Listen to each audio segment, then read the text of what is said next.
Welcome viewer, I am Murugan S.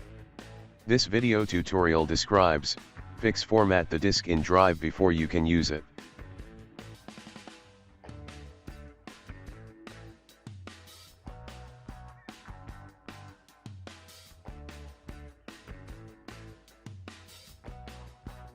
Type CMD in Windows search bar.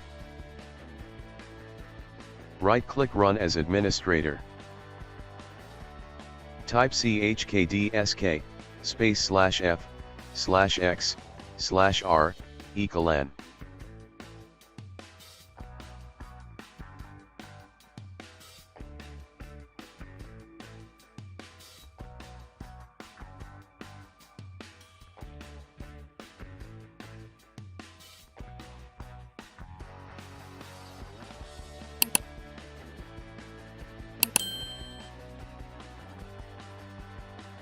Type exit from command prompt.